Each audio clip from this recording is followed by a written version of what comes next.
Chegou o dia, enfim, de falarmos sobre esse episódio do Game of Thrones. Essa bomba, né, que decepcionou muita gente, dividiu muito público, e eu vou comentar aqui sobre esse episódio. O quinto episódio da 8ª temporada de Game of Thrones. Essa última temporada, e de como provavelmente eles desperdiçaram um dos maiores twists da história, com uma péssima construção de personagem.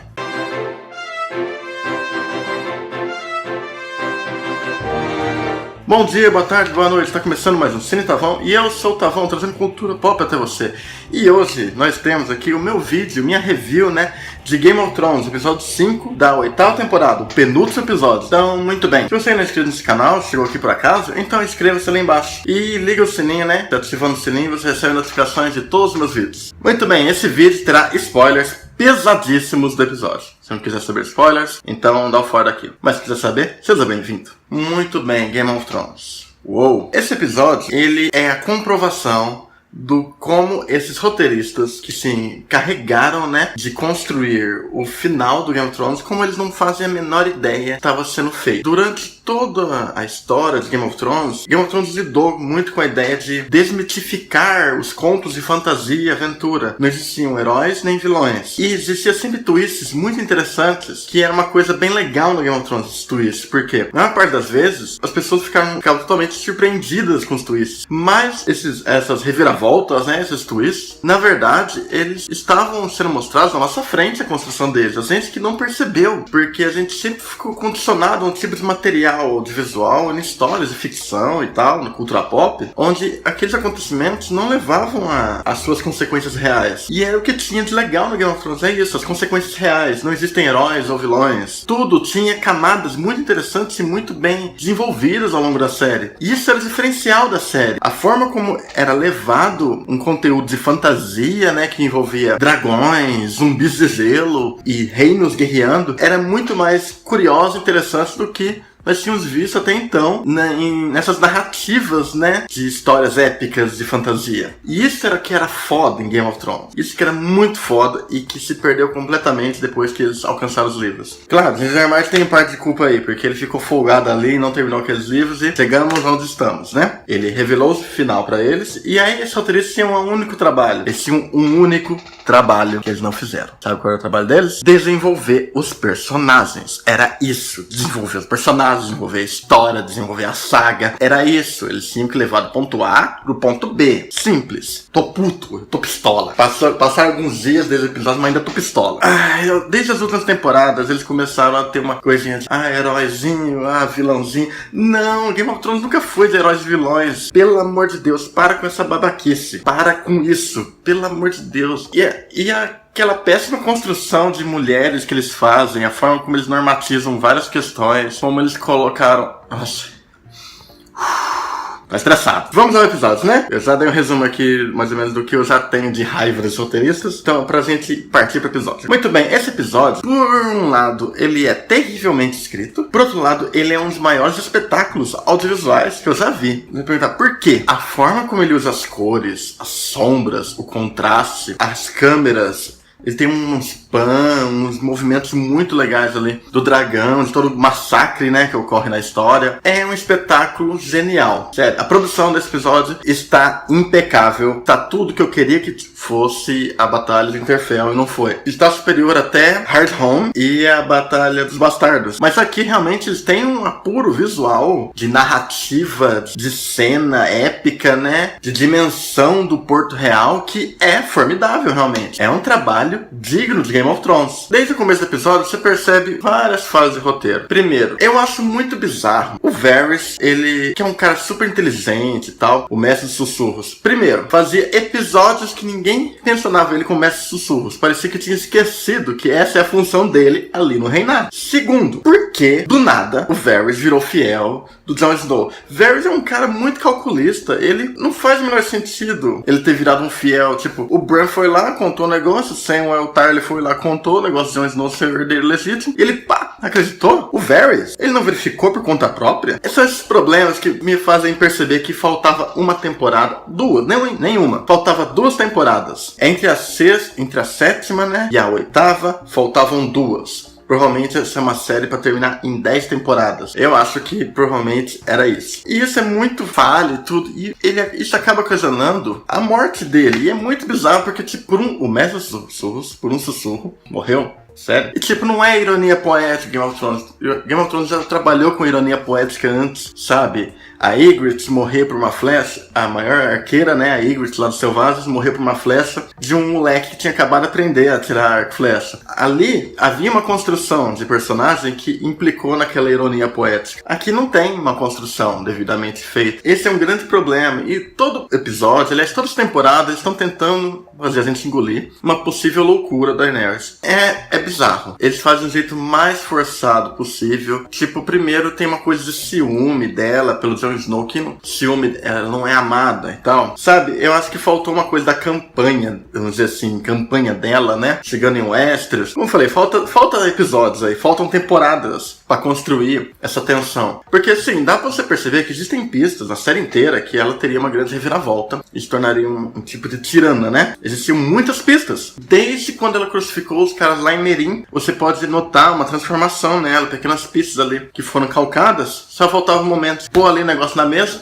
e desenvolver da forma devida ao longo de 2 temporadas. Que é normalmente como eles fazem essa base, né, dos acontecimentos de Game of Thrones. O Ned Stark é morto, mas tipo, ao longo da primeira temporada, pessoas falaram coisas ali pra ele ficar de boa, não ir atrás disso. Ele foi atrás. E todo mundo sabia que o Joffrey era desequilibrado desde a morte da Lady. Faz todo sentido, mas aquela coisa, está aos nossos olhos e nós não percebemos. Você criar uma reviravolta que aponte pro lado tirano, porque tipo, a Daenerys está ainda ali, existe uma vingança, né? Ela e os irmãos dela foram forçados a ir embora do reino. Se ela não conseguisse por amor esse povo, ela sempre conseguiu por amor, essa diferença lá fora. Mas em Westeros, se ela não conseguisse por amor, ela seria temida. Mas a construção normalmente é porca demais. E aí nesse cenário, a gente tem o Tyrion pagando de herói. Nós temos uma conclusão da Cersei que tira todo o poder, toda a agência na trama que a Cersei tem. Aliás, a Cersei ela foi completamente destruída depois que cortou o cabelo. Sinceramente, eu achava incrível toda aquela humanização do personagem. Mas logo em seguida ela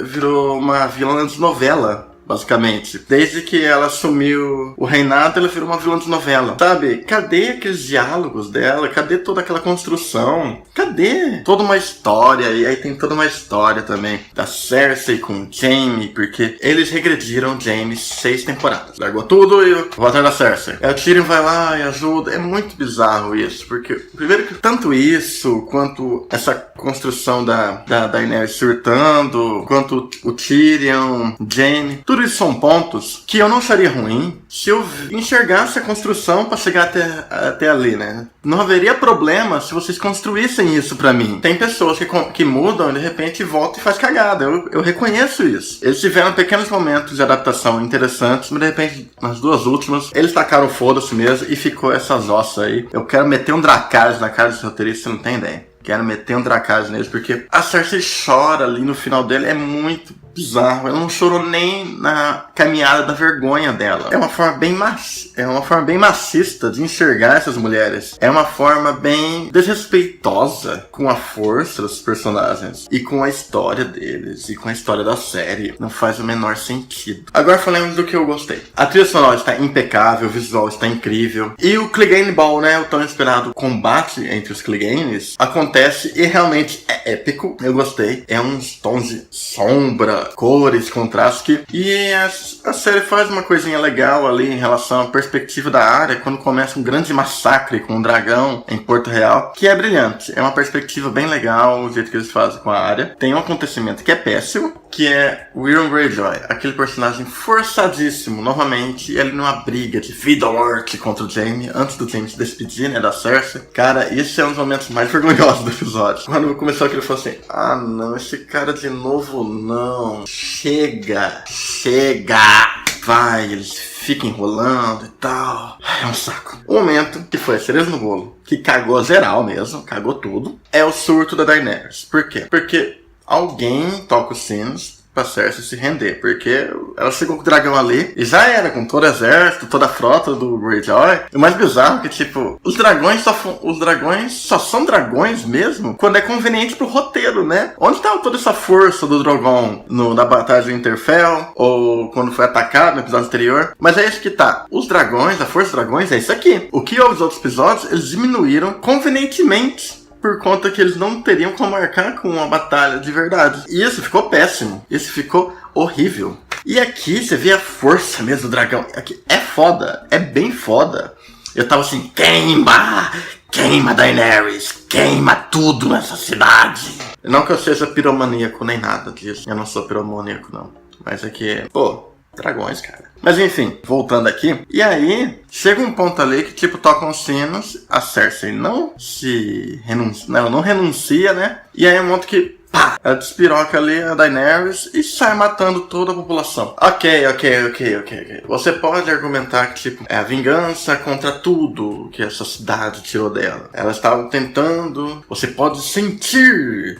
pelo olhar dela, existe uma coisa implícita sobre, sei lá, ser temida ao invés de amada. Tá, por que vocês não construíram isso de uma forma que fosse visível? Ajudaria bastante se vocês tivessem construído isso. Mas não, vocês não construíram essa merda. Vocês não construíram isso. Então, esse argumento é totalmente falho. E se fosse isso, faria mais sentido com a ideia da série se ela voasse direto na Cersei e queimasse a Cersei. Ah não, eles queriam fazer aquele final bonitinho ali. Tá muito cara de novela essa temporada. Por quê? Todos os personagens têm uma conclusãozinha, todos os personagens têm um momentozinho, e isso é péssimo. Mas, tipo, era muito mais a ver com Game of Thrones se ela voasse direto na Cersei, queimasse ela e o descontrole do dragão fizesse morrer milhares de inocentes. E ali, naquele ponto, ela se torna a tirana, né? Isso não é incoerente com o que já foi mostrado antes da Daenerys. Eu acho super genial, bem a cara do George R. R. Martin, na verdade. Tipo, a personagem, ela sempre esteve ali construída como heroína, mas você sempre viu ela crucificando uma galera, fazendo umas coisas insanas ali, e sendo uma conquistadora legítima, né? Então faria todo sentido que na hora H, depois ela virasse a tirana que ela sempre disse que ela era. Eu vou pegar o que é meu com fogo e sangue. Eu não vou ser mais uma na roda. Eu vou quebrar a roda. Todo mundo sabia o que ela ia fazer no final. Mas a questão não é o que aconteceu, mas é como aconteceu. E aconteceu da pior maneira possível, do jeito mais bizarro e óbvio, para transformar o Jon Snow num grande herói. E assim, o que era uma politicagem, uma desconstrução dos contos e narrativas heróicas, se tornou só mais uma narrativa heróica genérica, padrão, com heróis e vilõezinhos. E é decepcionante. É um grande espetáculo. E realmente são reviravoltas interessantes. Mas eu sinto que com o material do George R. R. Martin teria, ou com uma ideia mais desenvolvida, nem precisava ter o material dele, mas que eles dessem um trabalho de desenvolver algo da maneira correta, sabe? Indo do ponto A ao ponto B, com várias camadas, vários elementos, onde realmente tudo culminasse em uma grande guerra, onde tivesse uma temporada inteira pro Rei da Noite, uma temporada inteira para essa treta aí dos tronos, onde você, assim como em Sopranos, que você torce pro cara mesmo sendo filho da puta, assim como Breaking Bad, e mesmo o cara fazendo algo ruim, você torce por ele. Eles podiam ter feito dessa forma. Era como Game of Thrones era, não tinha heróis e vilões. Stannis começa como um antagonista, né, atacando Porto Real. Várias temporadas depois, ele vai sendo desconstruído. Ele vai ganhando camadas para enfim terminar como um cara que sempre foi cego pelo poder. E isso era legal. Era isso que tornava Game of Thrones. Mas isso se acabou. Esse foi o Cine Tavão dessa semana. Minha review aqui do episódio. Eu não sei nem que... Ai, cansado. Esses roteiristas me cansaram. E ainda vão fazer. E ainda querem fazer Star Wars, uma trilogia? Cancela isso aí, rato. Cancela. Mas é isso aí. Faz parte, né? Das séries e tudo mais. Depois eu vou ler os livros, vou ler as adaptações em quadrinhos. Vai dar tudo certo no final. Aí dá certo. Enfim, espero que tenham gostado do vídeo. Se gostaram, dá seu like aí. Não gostaram, dá o dislike. Faz o que quiser. A vida é sua, o problema é seu. E ficamos por aqui. Até mais e que a força esteja com vocês.